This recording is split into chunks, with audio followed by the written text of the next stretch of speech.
Greetings, gentle viewers! I'd like to make a personal apology to the continent of Africa that I chose this as its first movie I've reviewed. If I wasn't a complete cunt, I'd probably have chosen something but Hollywood-shaped. Something like this.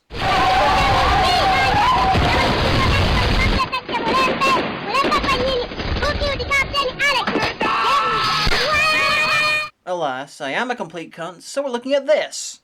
End of the Wicked! Watching this film is a weird experience, and not because of the obvious, as in the shit on screen right now, or the fact that it was made in 1999 but looks about 15 years older. No, to get the true scope of this film's weirdness, you need to get the film's full backstory. This film is about child witches, real children accused of witchcraft and brutalized, but this isn't a drama about that tragedy, oh no. This is about how it's real. And the film's happy ending? A witch being lynched by a baying mob. The person behind this film is one Helen Ocabio, and I hate this woman enough to hope I'm mispronouncing her name. Just watching this film, it is fucking hilarious. The acting, the writing, the reused sets, the logical leaps, the special effects, the dick scene. But when you know the full backstory behind it, you are beset by the worst kind of cognitive dissonance. This film's hilarious, but at the same time, it's so fucking not. Sometimes I like to imagine Christiansplotation as a video game. Stuff like the 10 Commandments or Jesus Christ Superstar is the tutorial stage, and Left Behind was the first boss. It was a hard boss, but this thing is a motherfucker of a difficulty curve and you need to get good! Later on, you got Apocalypse, A Distant Thunder, and Leap, Rise of the Beast. Every so often, something like a bomb nude comes along, a film where 20-year-old Obama is played by a 35-year-old white guy. A film that's so weird, it's more like an optional sub-level with completely different game mechanics. Closer to the end of the game, you get things like Remake or anything by Ron Ormond, and then you have the final boss battle, End of the fucking Wicked! Yes, this is the end boss of Christiansplotation. You are fucking welcome! We open up with some trailers for the team's other works, including Power to Bind, where someone uses their ability to say Power to Bind loudly to kill Satan. Power to bind. The battle is the Lord. Or something. And Magic Money, where quick white flashes hypnotize poor people into believing that all money is inherently evil. Even though the filmmakers are richer than the audience, and the audience are going to have to give them even more money to see the film. And slicing the headshots just shows how serious they are. Anyway, End of the Wicked. You know, most people run into day-to-day filming issues and they roll with it. Blame their assistants or yell about bad luck. Not these assholes, oh no, they were directly under attack by Satan, who is no doubt really pissed off with the half-man, half-pizza crust playing him in the movie. Personally, I'm more interested in the great expositions the film promises. I'm pretty sure they're talking about the dick scene. I'm glad you told me this was a witchcraft movie, because this first shot is halfway convincing me this is a remake of Evil Dead. As you can see, Blair Witch Nigerian edition was very short. Everyone just flew to the woods to safety.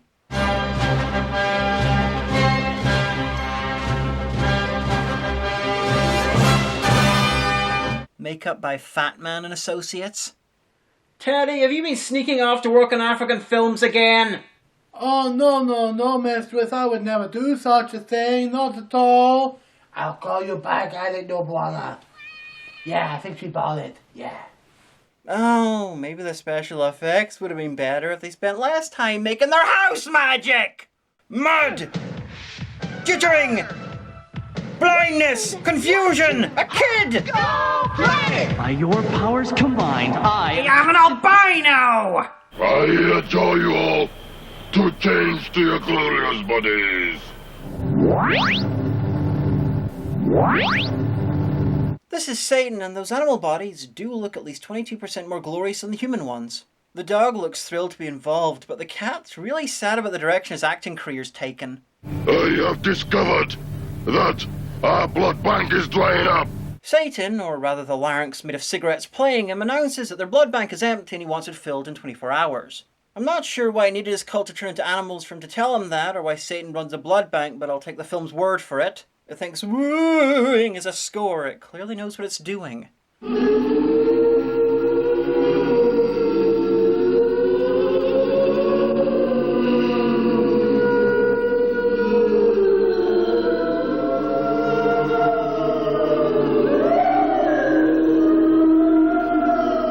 Well, I don't know about you, but I'm fucking terrified of that ceiling. Ah, shit, now aliens have got involved. This is turning to Nigerian horror story Asylum. Anyway, when the wooing finally stops, the kids are understandably upset. The mother comforts him until the morning and the dulcet keyboard sounds it brings.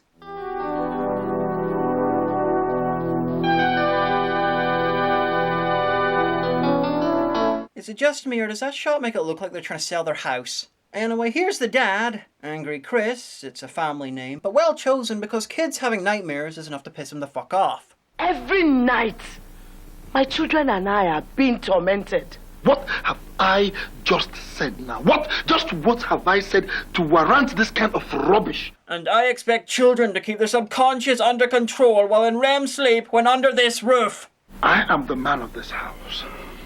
I provide everything that is needed in this house. I provide everything. He is so angry that not even wearing a curtain can calm him down. That night in the Phantom Zone, the cult are having a secret meeting. Well, technically it's secret, but that throne can be seen from space! This is Angry Chris's mother, the woman who was teleported away last night. When she's not wearing dung in her face for her lord and master, she's living with and hating her family. For reasons. My lord, I have a new person for initiation. Oh, fuck. That might actually be the single worst performance I've ever seen in a movie. My favourite part is when she pauses before the word person, as though she couldn't quite remember if it was a speedboat she brought to join the cult. Anyway, Satan has them all drink blood and dance as part of the ritual. I want you all to dance the seduction dance. The most sexy dance on earth.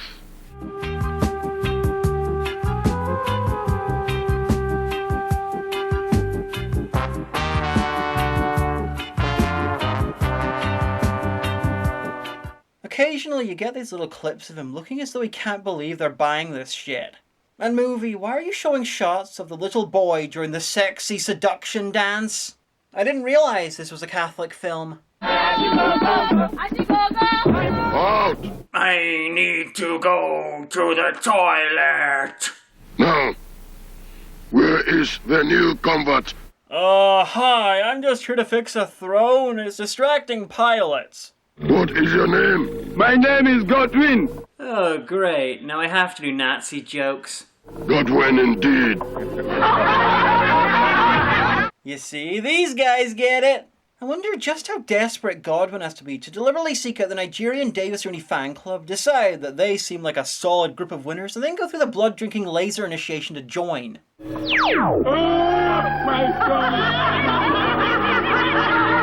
I mean, to follow Canadian Davis Rooney is easy as fucking comparison. Just watch his videos, be able to laugh at an idiot, and try not to let your intestines strangle your brain in an effort to end your suffering. As from today,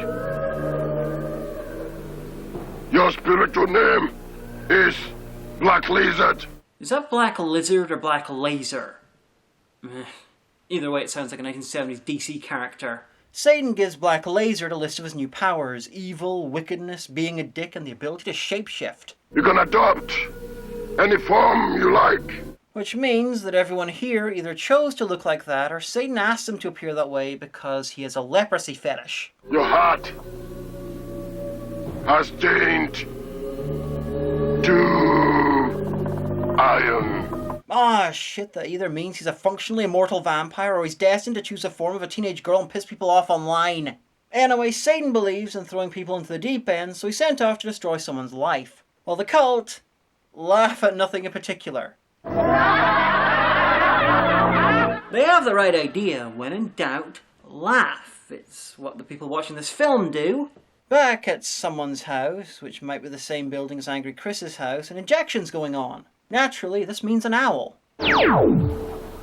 You're a Christian, Harry. I'm a what?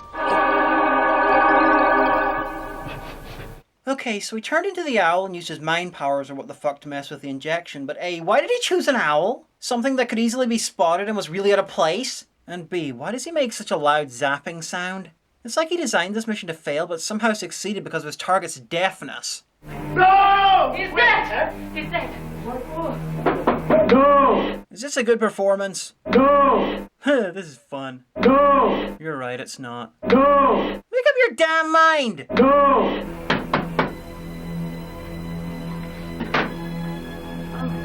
Mr. Morgan, good afternoon.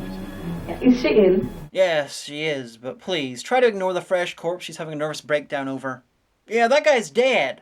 I don't know who he is, but him dying has apparently destroyed her career, and Darthrini's plan is continuing at pace. Grace Amadi! Holy fuck, she's turning to Pizza the Hut. So, who's Grace Amadi? Is she the grace of God that meant Satan didn't stop the film being made? Oh, no, they said Chris Amadi, aka Angry Chris, who is currently having a nightmare about being chased by trees during the Nollywood Planet of the Apes remake. Come forth!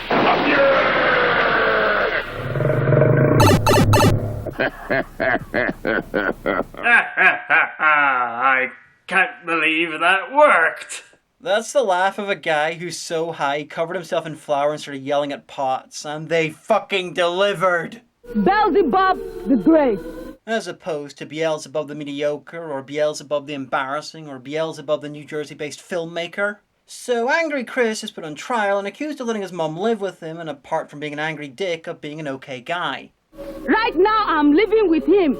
He gives me everything that I need. I have found the accused guilty of all the charges leveled against him. Good call on that verdict. He is anything but an okay guy.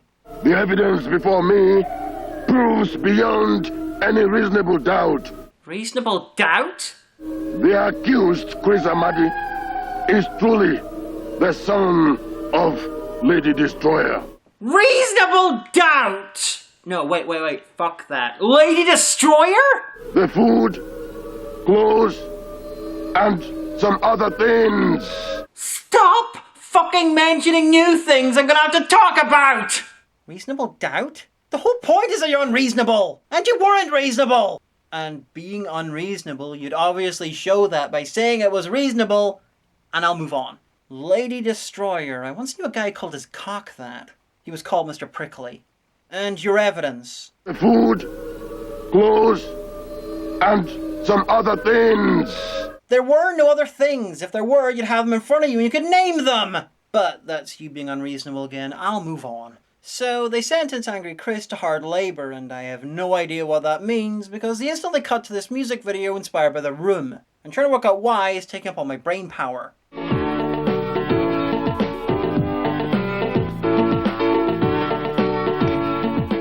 Question for the minions who are just off screen and completely mute. Is this fucking real? Very interesting answers. Unfortunately, I don't understand sign language. Answer, probably.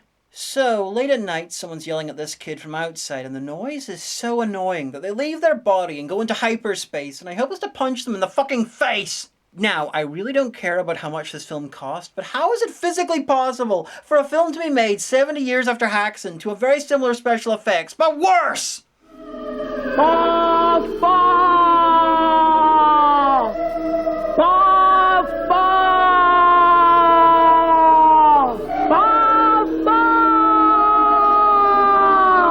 Mothballs!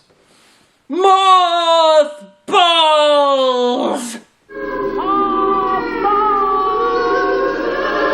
And how is it possible to have a kid screaming for fucking minutes in the sound of Diamanda Gallus's backup singers practicing and to have no one open a window and tell them to shut the fuck up?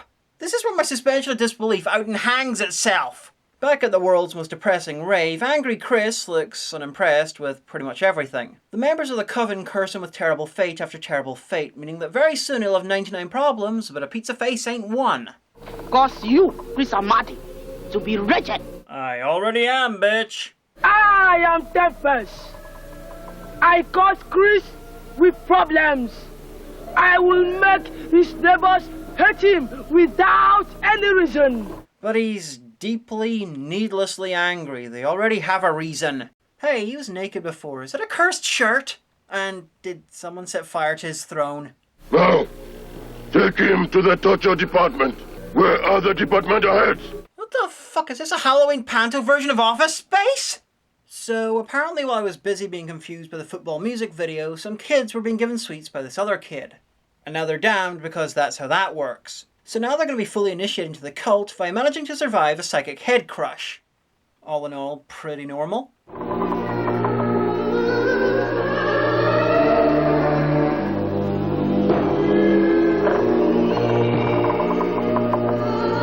I'm crushing your head.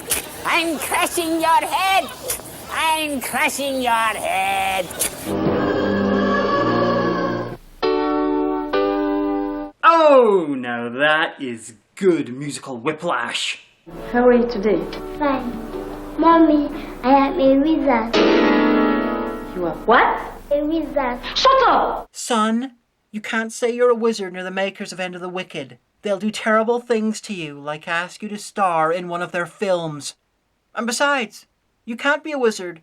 You're not British. Anyway, the kid's sent to bed, and she has a conversation with her husband about shit audio and film. In fact, I can't really understand the issue. There's nothing to understand. Welcome, fellow words children. Oh, here we are. St. Beelzebub's School for Children suffering from tragic burns. Class is beginning, and you should know that some people apparently believe this is all true and really fucking happens. Your spiritual name is drainage. I want you to drain out health, money, and happiness from your people. Your spiritual name is mistake. I invoke upon you the spirit of stubbornness, stealing, lack of interest in school. I think this kid got Satanist mixed up with ambling towards being a teenager. Over the course of this film, there's been so many spiritual names and effects, I wonder how long till they get to the really good ones, like running noses, or being a dick on Twitter. Chief O'Brien, 6 to beam down.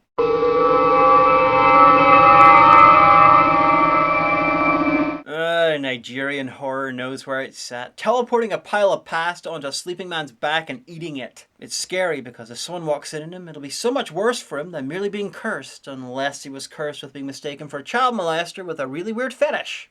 Which he might have been. He was cursed a lot, and I couldn't understand everything people said. Later on, Angry Chris has escaped the pot, and he's doing what he's best at. Business, business, business. Numbers. Which is, of course, being fired because he was cursed. The company has decided to withdraw from the business for some obvious security reasons. But much more important than that is that someone cursed him with a car that's a really ugly shade of green. Yeah, he's gone home. What is it, Chris?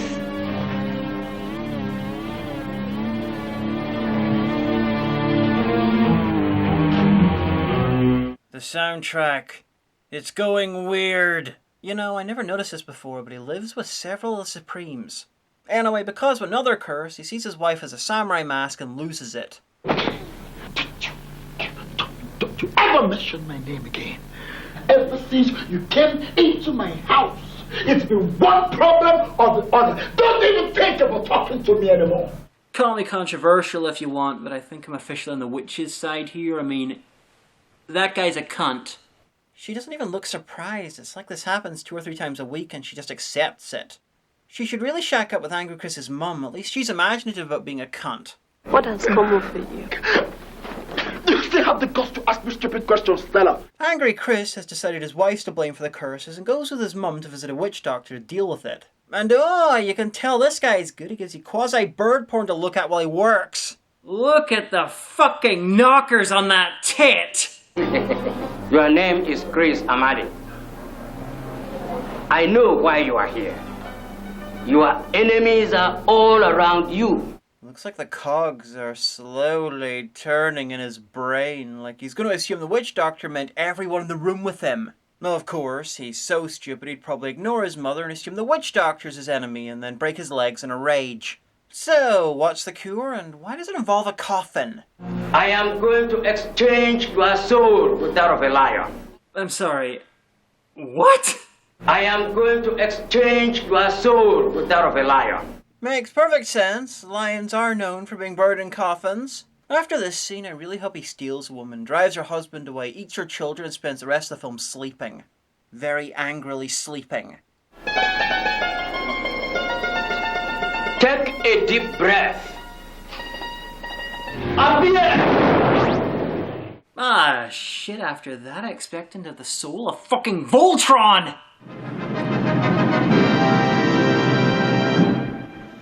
If I were king of the forest... Close enough. I mean, what was I thinking? Voltron clearly doesn't have a soul. No, the 666th day Adventist Church Sunday School's in full swing. The children have brought items belonging to their family members so they can be cursed, because curses in this film are like hepatitis in a blood play convention, i.e. a lot of fun if you're not involved. Hey, the Dark Lord's gone for a piss. Anyway, as summoning goes in Satanism films, this one's a bit shit. All he manages is a confused-looking middle-aged man. The kid decides to overcompensate by using the voice from Dune on him. As horrible as this film is, at times it's almost metal. So that was a dream, and he's been cursed. Tiffany, I'm blind. I can't see. My eyes are gone. What? I can't see anymore. My eyes are gone. Oh my God. My eyes are gone. Oh my God. You know, it took a while, but after the 700th time he said he was blind, I worked out he'd been cursed into being blind. So Angry Chris is symbolizing his inner lionness by wearing yellow. I can only assume he's building up to the mane and eating raw meat. Anyway, it's time for the evil mother to make me wonder how the fuck no one can hear her. Beelzebub the Great, I am disturbing your comfort and rest because I've been informed about Tina, my daughter. Apparently her daughter and her husband are coming to visit, and she has a plan. I want her womb removed and kept in a coven for bi-monthly monitoring. Listen, lady, I want a Money Train expanded universe as much as the next person, but bi-monthly is a bit much. And I'm not sure how the womb thing would help with that anyway. Unless you're trying to get Woody Harrelson back, I suppose. Lady Destroyer, your request has been granted. Hey, I just realized, it looks like Darth Kane is trying and failing to look like Jamie from Mythbusters. So it's yet more business from him.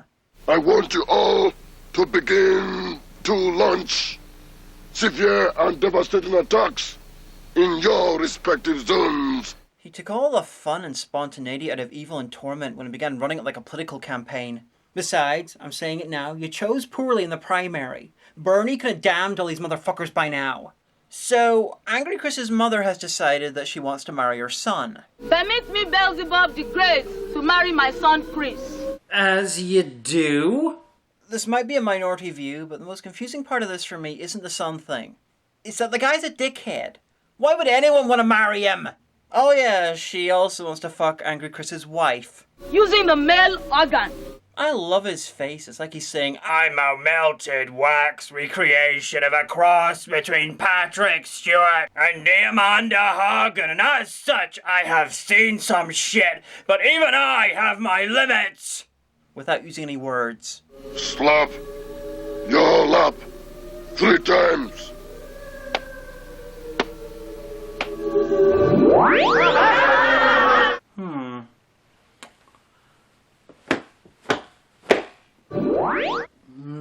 Not big enough.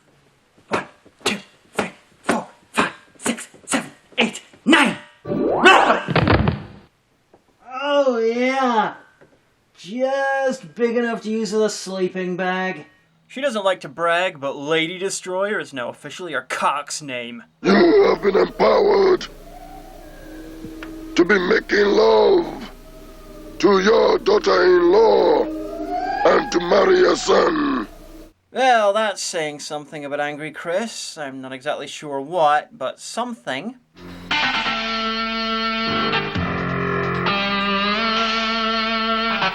What?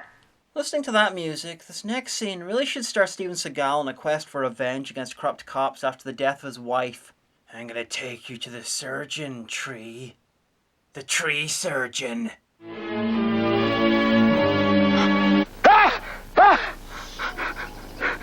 Stella!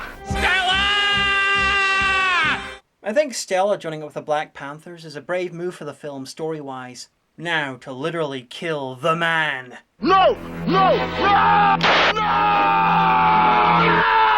Things are getting even cursier for Angry Chris as the ship carrying a bunch of his goods managed to sink. Now listen to me. Those goods are worth over 20 million. Hello? Hello? This dickhead who lives in this mansion was somehow too rich to buy insurance. And hey, the soundtrack's having a sympathetic heart attack.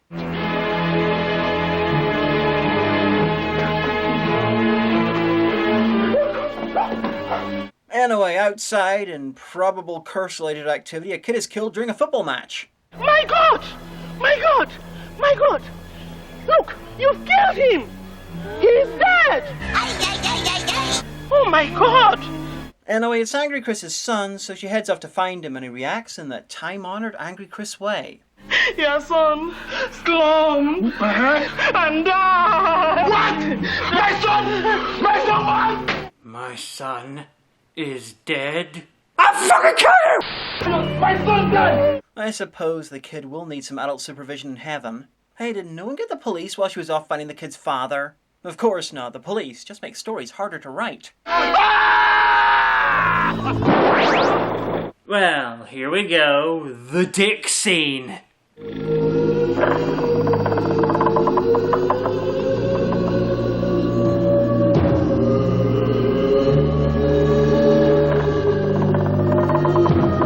I think for the first time in human history we have a scene that's an entire round of Cards Against Humanity. Observe.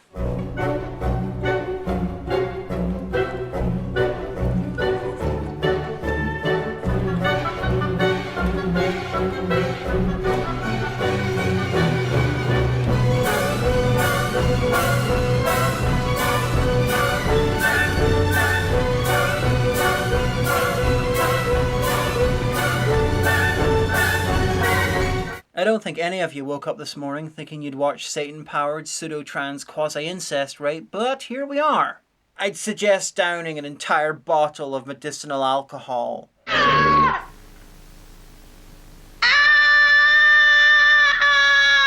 All things considered, it sounds like she's taking it pretty well.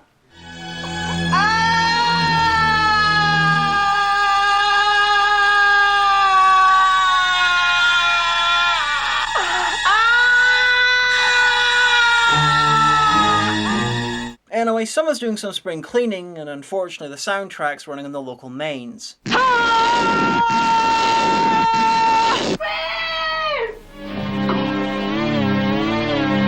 touch her! Don't touch her! Don't touch her! She's alive! Well, one definition. First his son, now the maid. It's a good thing police don't exist in this film, or the story could become a little more complicated. Oh, complications incoming, I suppose?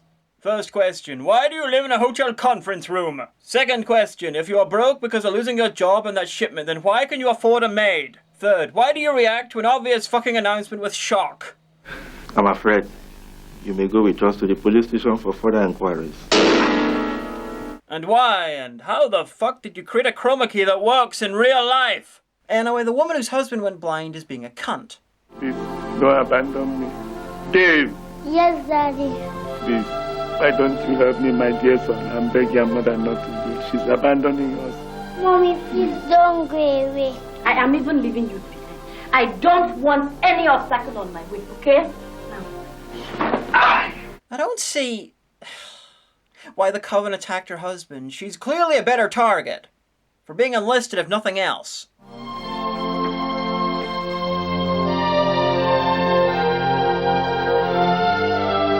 Oh, this deserves a violin so small. The only thing that could play it is Helena Capio's sense of decency. This film is really boring without the dark zone. Good thing he's getting Harakiri to apologize.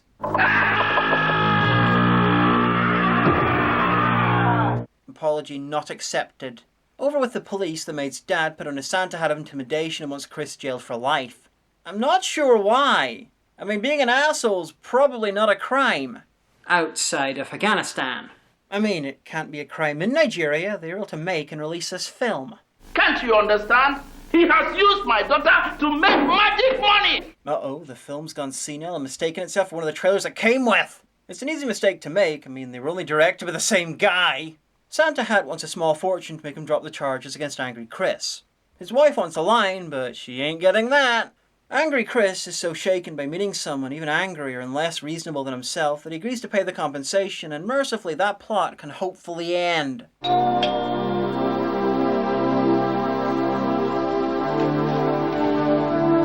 And apparently the curtain is a doorbell. Okay.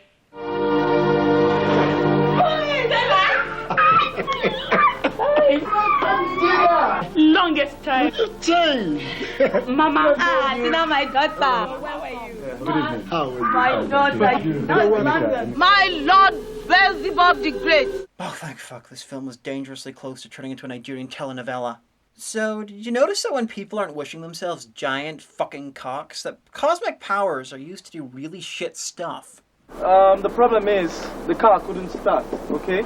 Like now, where they're literally invoking the unholy powers of Skeletor to fuck with Angry Chris's brother-in-law's car's engine. Not the whole car, just the engine!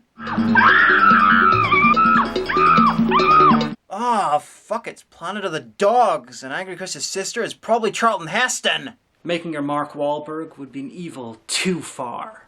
It was a nightmare, and she explains it in great detail to her husband, Nigerian Alfonso Ribeiro. Of course, looking at the blood, I'm wondering what the fuck the dogs did to her after that shot cut away. Ah, shit, in the morning we can see they were cursed with the spirit of dressing alike. Well, later on it's time for drama. I mean, things are not getting any better, Mama. Clearly, you've not inserted the souls of enough animals into your body yet. I want to know what's happened to his soul. Is it in a lion right now, or just kind of floating around and laughing at him? They stick on their copy of Inappropriate Soundtrack the Album, Volume 4, when they have a visitor.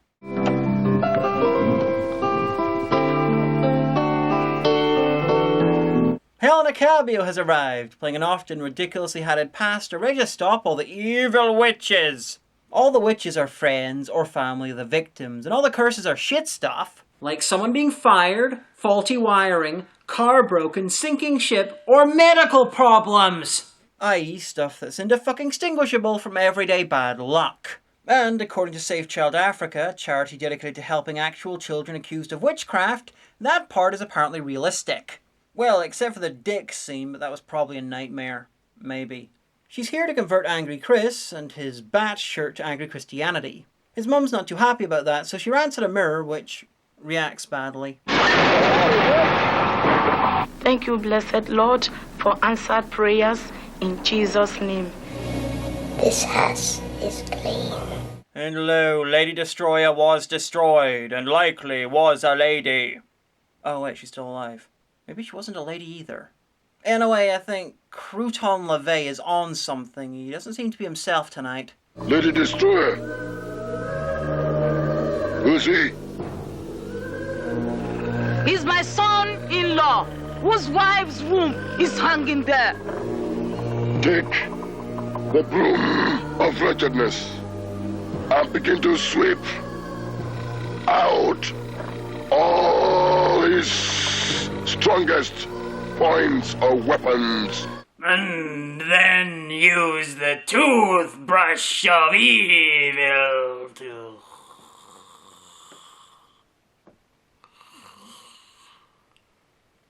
Yes, more chicken Alphonse. And yes, he literally meant brush and sweep. This is meant to be a netherworld of some kind. I have no idea what the fuck's going on. Back in the curtain showroom, there's dialogue afoot. Good afternoon. Can I come in? Have I entered the room since we separated? Yeah, in the last scene you were in, you fucking idiot. No. Honestly, I think she's humouring him so he doesn't hit her again. And trying to buy his love by offering him a catamite. I came to show you this little boy. He's Mr. Morgan's only surviving son. He is not my type. How can you tell if someone's a prick? Sign 1, they wear that hat in an office. We now join a seance already in progress. Even though Angry Chris became a Christian in an earlier scene, his mother's taken him off to another witch doctor, a guy so authentic that he didn't use his limitless powers of the cosmos to fix his fucking teeth.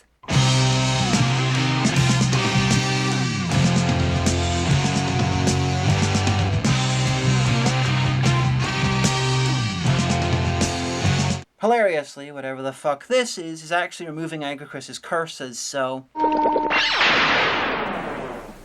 Do you think I brought him down here for solution? You have destroyed me. Oh, fuck, now she's got to change her name to Gentleman Destroyer. Back at the room that's standing in for a home, they're discussing Angry Chris and his wife's daughter. She steals. She lies. She creates a lot of confusion. My pastor says there are signs of witchcraft. Witchcraft? Oh, definitely origami. Anyway, it's time for an epic battle for Angry Chris's soul, though he's hardly worth the effort, as his wife and mother babble inanely until one's defeated. I invoke you elements in wickedness to strike Stella with deafness. I stand upon your word and upon your promise. Lord, every divining mirror, every accusing tongue, every finger, strike! Man, the soundproofing in this place is incredible!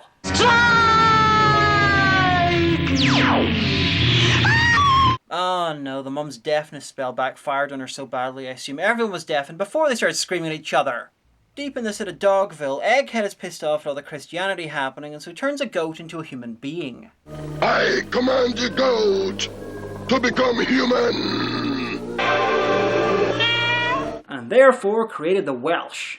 And then turned it back into a goat. I command you to return to your original form! And therefore created the Welsh's wife. Just in case you want to close your eyes, I should probably warn you that the goat is then held down, crying and terrified, and has its throat slit to the fucking spine.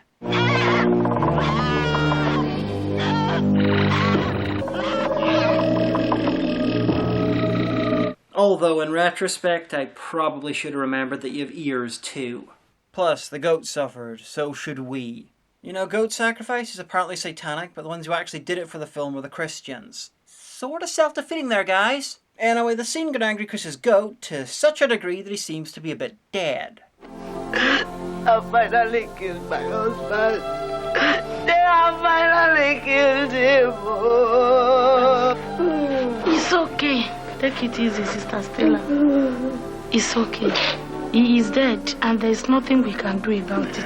Don't cry, Angry Chris's wife. Your husband might be burning in twisted agony forever, but he was a shithead. And if you're really lucky, the person doing this review might stop defining you by your relationship to your dead asshole of a husband.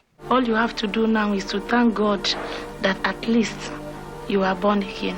Yeah, selfishness is awesome. Fuck you and your god, Helena Cabio. Before Angry Chris is even called, some assholes come to claim ownership of the house, but since it's really not appropriate to start a new subplot 5 minutes from the end, I'll skip that and go to the funeral, where people are demanding that his wife drink the water used to bathe his dead body. Come and drink this water that was used in bathing your husband. Drinking corpse water is such a wonderful custom. How better to spread all that death around? So the wife is blamed for her husband's death by getting a paranoid and scared people who are easily led by emotional appeals and a complete cunt. You can tell they're being manipulated because any rational people would have a party after Angry Chris's death. I have told you. I know nothing about Chris' death. Honestly, this sounds like an ironic satire on how witch hunts actually are. If that was intended, good work. Now tell the rest of the fucking film. She must drink this water because we know she is responsible for all these atrocities. But, innocent or not, I probably could have got behind them if they'd included her attempts at singing among their evidence that she's secretly evil. The old rugged cross. This whole thing is kind of a letdown. The wife stands there like she's listening to Trip Hop that only she can hear, while the mother-in-law does magic from across town and Helena Cabia raves about shit until the magic backfires. And then the mother-in-law is suddenly under attack by a mob.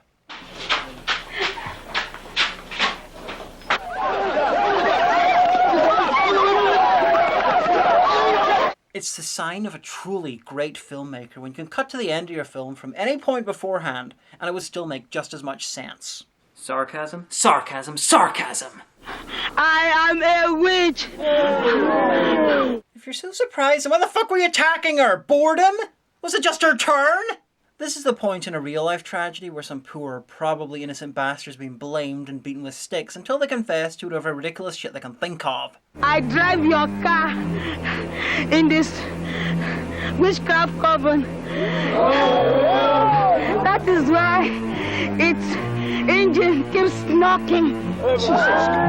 And then, the final indignity, she was a dog in a human suit. Dog, dog, dog! This is a horrible film. It's a fucking slog. At the start, you can ignore the horrible shit and give it the insults it richly deserves, but the longer it goes on, the more you remember there are people who really believe this shit. Now, I don't know if religion or films have any responsibility for the real-life suffering of the alleged witches, but this is what that charity, Safe Child Africa, have to say. Well, fuck. This film is so evil it nearly gained sentience and joined the Trump administration. And technically, you don't even need to gain sentience to do that. But you're a cunt. You're a cunt now. You've always been a cunt. And the only thing that's going to change is you're going to become an even bigger cunt. If you want to do some cinematic self-harm, then check this out. But make sure, for fuck's sake, don't pay for it. Or just find the dick scene on YouTube and be amazed that shit exists. I'm the Amanda Hagan, and I have to live with it every day.